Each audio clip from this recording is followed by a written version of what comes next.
Pam Bondi was laughed at, ignored, and dared to prove herself on stage. But what happened next shocked everyone and made them see her in a new way. It all started on a podcast, a talk show where people chat about different things. No one thought this episode would become famous, but it did. The guest on the podcast was a musician named Andrew Weller. He was a rock singer from Portland, and people liked how he spoke his mind. He was known for being funny but also a little mean sometimes. During the podcast, he was telling a story about playing music at a party to raise money for a good cause. Then the host asked him, "Have you ever met any famous politicians backstage?" Andrew laughed, took a sip of his drink, and leaned closer to the microphone. "Pam Bondi was at one of those events," he said with a smirk. "Nice lady, I guess. But come on," she looked at the grand piano like it was a piece of IKEA furniture. "I bet she doesn't even know the difference between middle C and a cup of coffee." The room burst into laughter. It was the kind of joke his audience loved. Young, cool, and not big fans of politicians. Andrew always made jokes like this. Most people didn't take him too seriously. But this time something was different. Clips of his jokes spread all over the internet. People turned it into funny videos. They wrote things like, "Andrew makes fun of Pam Bondi. Pam, do you even know what a piano is?" Pam didn't say anything. Not at first. In Tampa, Florida, Pam was sitting in her kitchen when her phone buzzed. It was a message from her niece. She had sent the clip with a laughing emoji. Pam watched the video once. Then again. She didn't roll her eyes. She didn't look upset. She just sighed, closed the video, and put her phone down. Her tea had gone cold. She didn't delete the clip. Andrew wasn't finished. A week later he talked about Pam again. This time it was in an interview for a magazine. "I guess she's smart when it comes to law," he said. "But I don't think she has a creative bone in her body. You can't fake art. You either feel it or you don't." This time his words didn't sound funny. They sounded mean. Some people still laughed, but others felt uncomfortable. A few older fans started commenting things like, "Is this really necessary? Just play your music, man." But Andrew didn't notice. Or maybe he didn't care. He was going on tour in Florida next month anyway. He thought people would forget about it. But he didn't know something important. Pam had just been invited to a special charity event in Sarasota. It was a big event to raise money for kids who wanted to learn music and art. And Andrew was performing there. Pam wasn't supposed to go on stage. She was just going as a guest, someone who gave money to help out. She liked to stay in the background. She hadn't played the piano in over 15 years. But now, something inside her was waking up. That week, she walked into her guest room. She pulled the old sheet off her piano. She ran her fingers over the keys. It was dusty and out of tune. She smiled. Then she picked up her phone. She called someone she hadn't talked to in a long time. "Hey Dan," she said. "Still tuning pianos?" Meanwhile, Andrew kept joking. On a radio show, he laughed. "Maybe she'll bring her sheet music. Who knows? Maybe she'll surprise us with chopsticks." He had no idea Pam was practicing every day. He didn't know she had already picked the song she would play. He didn't know she wasn't planning to say anything, just play. The night of the event was getting closer. And soon not everyone would be laughing. Pam Bondi was known for being serious. She wore sharp suits. She spoke in a strong voice. She was always prepared for interviews and debates. That's how people saw her. Tough, smart, always in control. But there was something about her that most people didn't know.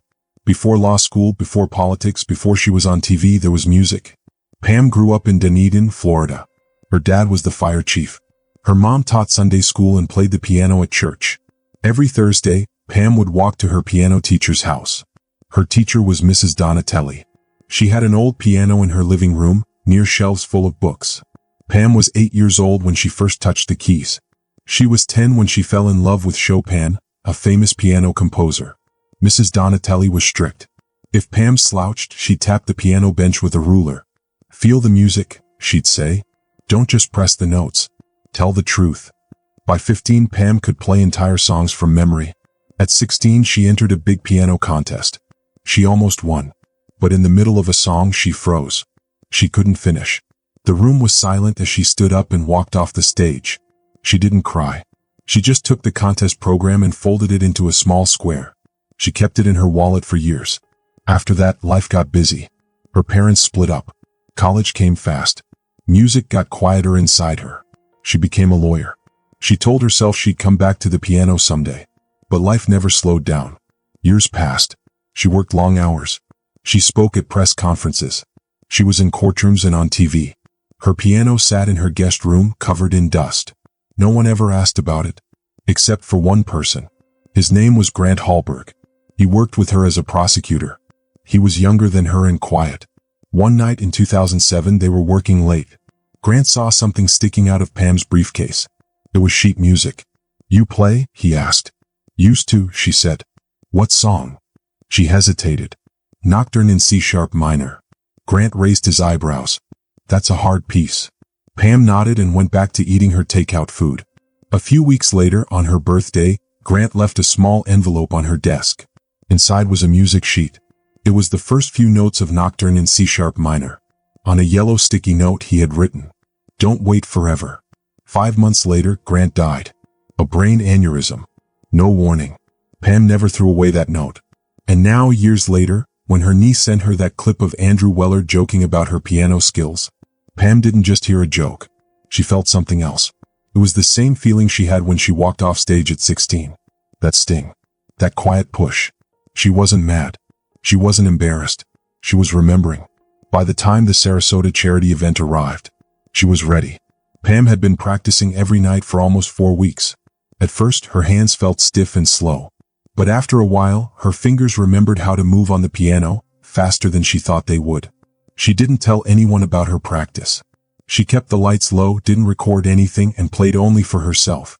She was practicing for a reason, even if she didn't fully realize it at first. The song she chose wasn't random. It was the same one she never got to finish playing on stage a long time ago. The song was called Clair de Lune. As the day of the big event got closer, Pam's name started to show up on the guest list. But it wasn't listed as a performer. She was just a donor, someone who gave money to support the event. There was no announcement, no sign that anything special would happen. Andrew Weller, the man who was supposed to perform that night, didn't notice. Or maybe he did, but he didn't think much of it. He had already picked the songs he would play. Some of his friends from the music business were flying in for the event. He thought it would be a fun and easy night. There would be reporters, cameras, fancy drinks, and lots of applause. He even planned to make a few jokes, show off his charm, and make people laugh. What Andrew didn't know was that Pam wasn't coming for attention. She was coming for the music. And when the stage was no longer his, things would change in a way no one expected. The event was held at the Ritz-Carlton Ballroom in Sarasota. The whole room sparkled under soft golden lights. The kind of lights that made every dress look fancier and every glass of champagne feel extra special. It was a charity event, which meant it was meant to help people. But it was also a big social gathering. Rich and important people from Florida were there. There was a silent auction, which meant people were bidding on expensive things without saying anything out loud. Fancy shrimp towers were placed on tables. And near the center of the room there was a grand piano. It was big and beautiful, but at that moment, it was just sitting there, waiting. The event was called Art for the Next Generation. The goal was to raise money for music programs in schools. Pam Bondi arrived at 7:15 p.m. She wore a simple black dress and heels. She didn't bring a friend, and she didn't tell the press she was coming. She hadn't been on a stage in years, and she wasn't planning to go on one tonight. Unless, of course, the moment felt right. Across the room, Andrew Weller was already in his performer mode. He wore a brown jacket and a shirt with the top buttons undone. His guitar case leaned against a table. He was busy talking with 2 reporters and another musician. He didn't notice Pam at first. Pam stayed near the edge of the room, sipping a bubbly drink and chatting with people she knew. Nobody mentioned the piano. She didn't bring it up either. Then after a while, Andrew finally saw her. He didn't hesitate. He walked toward her with a big grin, holding his drink. His voice was loud enough for people nearby to hear. Well, he said, raising his glass. The legend herself. Pam turned around slowly. Her face didn't show much emotion. Andrew, she said with a small nod. He smiled wider. Glad you made it. Didn't know art fundraisers were your thing. They are, she replied. Especially when kids benefit. He lifted an eyebrow. Right. Music education and all that. Then he smirked. So, any closer to telling the difference between a grand piano and a side table? Some people chuckled nervously. Pam just looked at him. Do you always talk like this at charity events? She asked. Andrew shrugged. Just keeping it light. You've got a sense of humor, right? Pam paused. Sometimes. That could have been the end of their conversation. But Andrew, who had a little too much wine and a lot of pride, wasn't done. He pointed toward the grand piano in the room. How about it? He said, trying to sound casual. Want to prove me wrong? Play something. Anything you want. The room wasn't silent yet, but something had shifted. People started paying attention. A photographer lowered her camera, watching. Even the woman running the auction paused at her computer. Pam looked at the piano, then back at Andrew. I don't play for people who want me to fail, she said softly. That made Andrew pause for just a second. But, she added, I will play for the kids. Then, without another word, she walked past him toward the stage. She didn't rush. She didn't make a big scene. She just moved with the same calm confidence she always had. Andrew stood still. He hadn't expected that answer. He thought she would laugh it off, maybe make a joke back. But now she was at the piano, speaking quietly to the sound technician. The room grew quieter as people gathered around. A few pulled out their phones, sensing something important was about to happen. Pam sat down at the piano bench.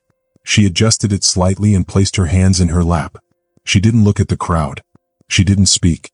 She took a breath, closed her eyes, and then she began to play.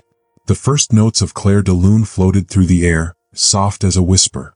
At first, people weren't sure what they were hearing. It was so gentle, so smooth, so perfect that some thought it was a recording. But then they saw her hands moving. Her body swayed slightly with the music. This wasn't a trick. This was real. Andrew stood frozen near the bar, arms crossed, mouth slightly open. The music felt familiar. He couldn't remember the song's name, but he recognized the feeling. It was sad, beautiful, full of memories. And then, suddenly, he did remember something. A night 10 years ago. San Francisco. A tiny club with barely 20 people. He had been so nervous that his hands kept slipping on the guitar strings. He wanted to stop playing, but there was a woman in the back row.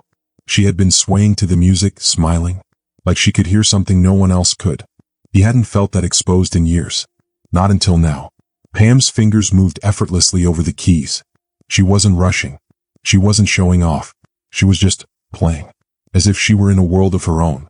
No one whispered. No one moved. Even the photographers who had their cameras up were quiet, afraid to break the spell. And Andrew?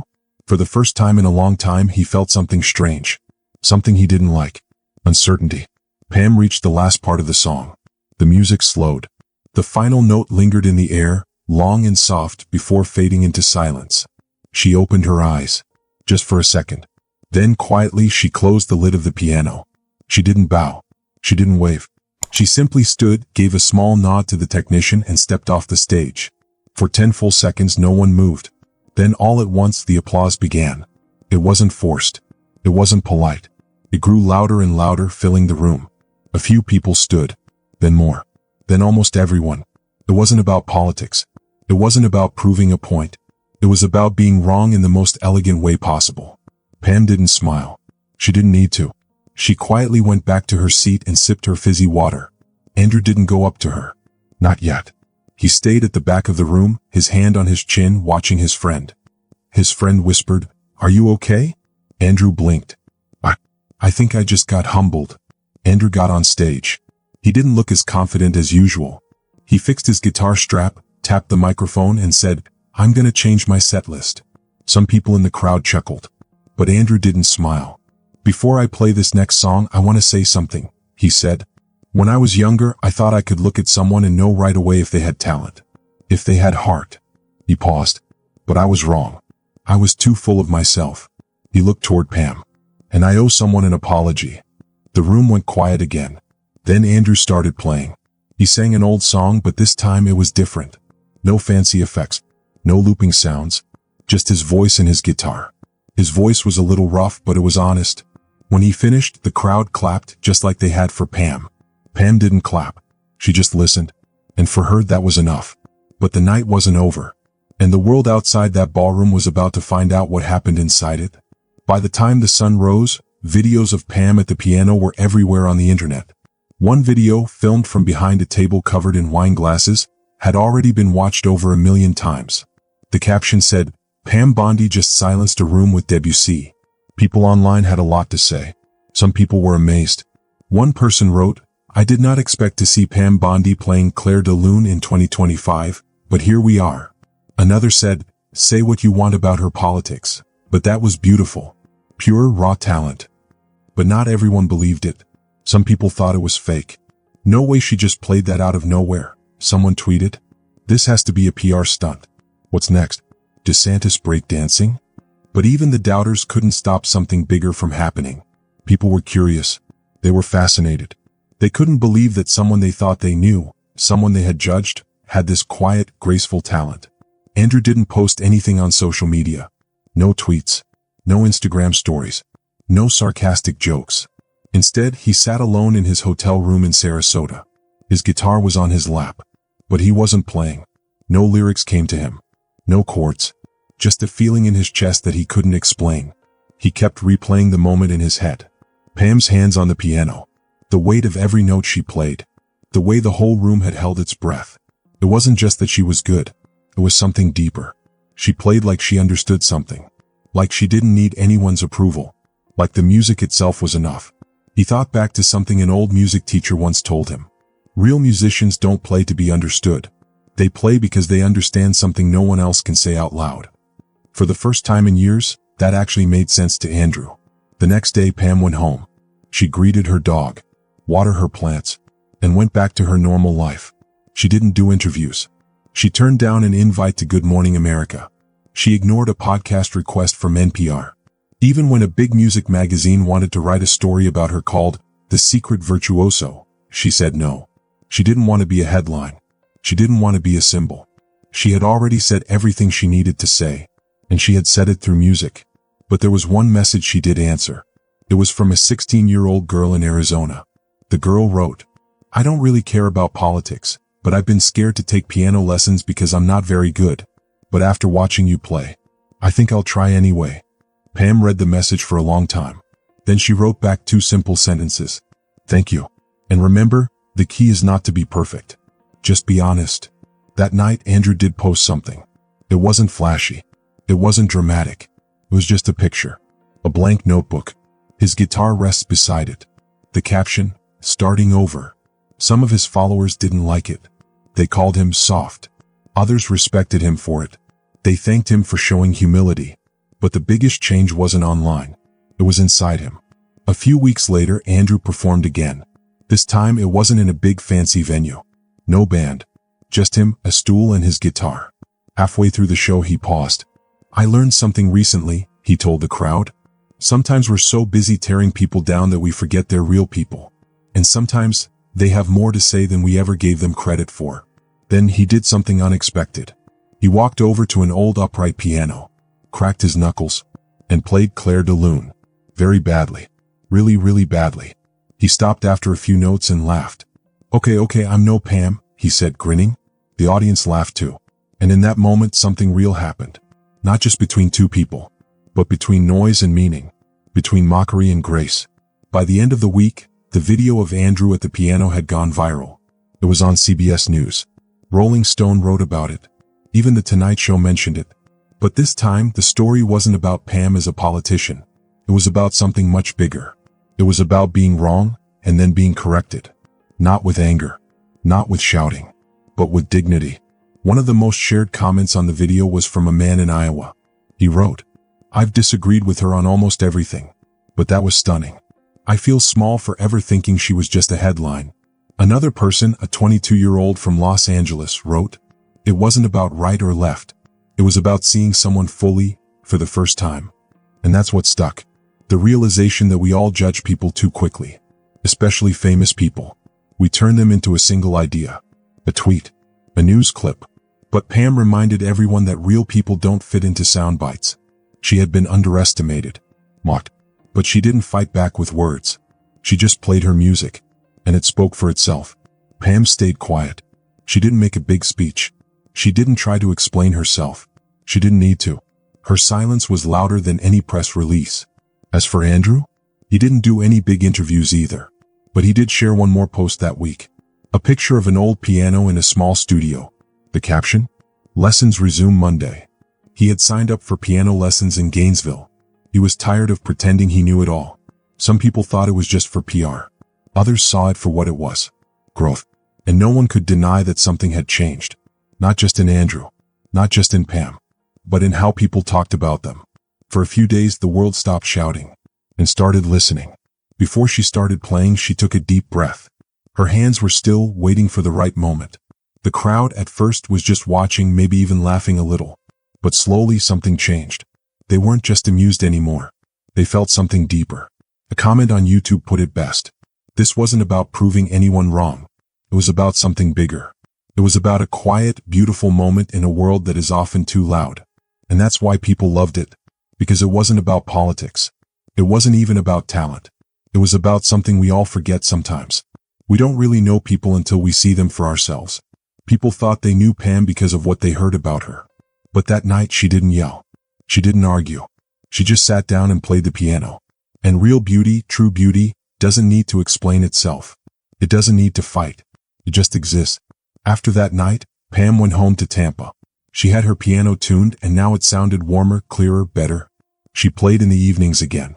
Not for anyone else. Just for herself. Sometimes she only played a scale, just a few notes, up and down.